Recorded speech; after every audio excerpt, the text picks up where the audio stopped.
Okay, so we're here with Eric Reed back at Churchill Downs, waiting on the Derby winner, Rich Strike, to show up. So you got your hunting hat on. It's hunting season. What are you coming to hunt? Some hot rods here at Churchill Downs? I'm going to hunt a whole lot. It looks like they might be hunting me too, but it is hunting season. And a friend of mine made me this hat. He said, instead of the red one, put on a camo hat right now, since I know you're going to be hunting today. So that's what I got it on. You got the camo hat on, but you're not going to sneak up on anybody in this race. No, I don't think so. I'm just waiting to see how things unfold, and it's his first shot against these old horses that are pretty seasoned, but he's doing awful good, and this is going to set us up for something in the next 4 to 6 weeks. And it's not Flightline that's running in the Lukas Classic, but it's a very representative field of some good Grade 1 winning older horses. If you could talk about the probables that you're expecting to face on Saturday. Yeah, everybody that I see going in there is solid. I mean, it's no easy race, and we would like to run the Pennsylvania Derby, but with the travel from New York to Kentucky and then back up there and the quick turnaround, it's just not, Richie's not able to do that. So this was our prep that we had. It's at his home track, just a solid group. Arguably some of these are 4th, 5th best older horses in the country, if not better. So he's got his work cut out for him, but it sets us up pretty good for our next start.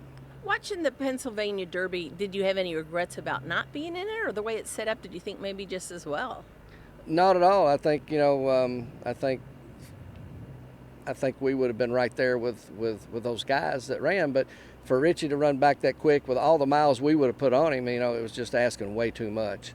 And I thought the race unfolded about like it should have. I knew Tyba would be tough. He was fresh.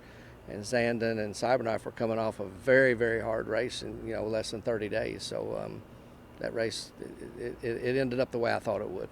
And you beat all those horses in the Kentucky Derby. When you drive through off of 4th Street into the stable gate, does it feel different than it used to pre-May? It sure does. This is a special place always to me. It's kind of the first place I ever really had stalls when I first started as a trainer. And now when I come in here, it's like the top of Mount Everest. I see the flag I planted every time I drive down. It's pretty daggone cool. Talk about racing the Travers. He finished 4th, but it was a 3-way photo for 2nd. And Epicenter, you know as well as anybody how tough Epicenter is. Yeah, I don't think anybody had a chance beating Epicenter that day. Steve had him beyond ready, and he looked good all week training. Richie ran a great race. We're running pretty hard down on the rail around the turn, and he actually worked his way up to 3rd, but he didn't corner the turn real well coming out of it and kind of drifted out about 2 or 3 places, and that let Zandon get through. And, we found ourselves where we didn't want to be, which was out in the middle of the track again with nobody to his right.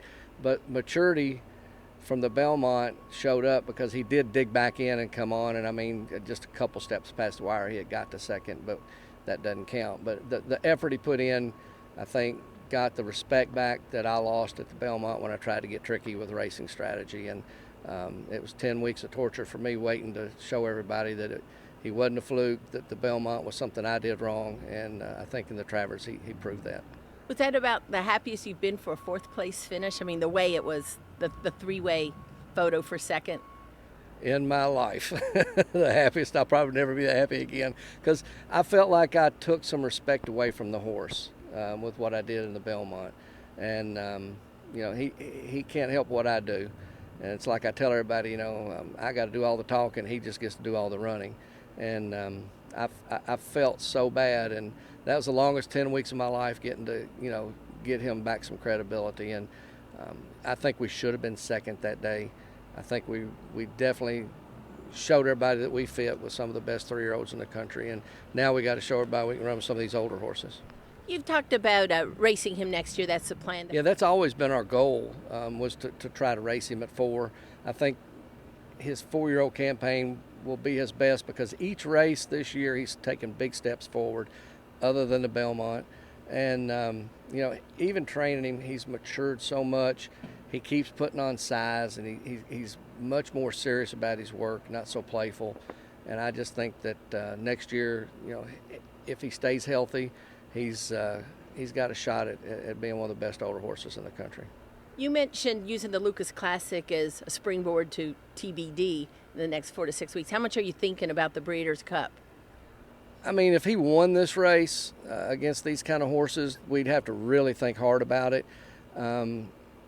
The Breeders' Cup this year, it's always tough, but this year there's 2 generational type horses with Flightline, Life is Good, and that's not to throw out all the other good horses that are going to be in it. But I think this race will determine whether we end up in the Breeders' Cup or not, but it will set us up good for the Clark Handicap afterwards, and that's here on his home track, and it's shortly after that. So that's kind of our plan, unless he proves that he can handle this group, because this is a solid group. Timing is right for us in the Clark. This will be 6 weeks, and really, if he can outrun this group of older horses, then we may have to really seriously look at the Breeders' Cup. Rick and I'll make that call when the time comes. But this race is a big stepping stone. But we're 12 weeks from the Travers to the Clark if we don't run here. We're 10 weeks to the Breeders' Cup if we don't run here, and that's asking an awful lot to go against those kind of horses off that lengthy layoff. I mean, he obviously can run well off the layoff, but I think it's best to run here and toughen him up a little bit. You mentioned how important it is to you to keep the respect for him. It sounds like that's more important than the dollars that might be earned going forward, or even some of the race wins, but just to keep that respect, which of course if you win the races, then the other things fall into place. So given that, do you also, is there a sense of you're playing with house money? Because you got the race that everybody wants to win. So no matter what, as Lynn Whiting said, it doesn't wash off. Yeah, I mean, he's the champ, and we got that forever. He's got his place in history, and I think we've got some respect back after the Travers. But the hardest part's getting to the top. Everybody thinks, but to me, it's harder to stay there. And his career is not over at the end of this year like a lot of these horses will be. His career is going to be at the end of next year. So everything I do and every race that I choose and how Rick and I go about this horse's future is very important. And I want him to continually get respect. The money, that's great, but that's not what this is about. He's a blue-collar horse, and the story is remarkable, and I feel like it's my duty to make sure that everything we do with him, is done for his best interest rather than ours.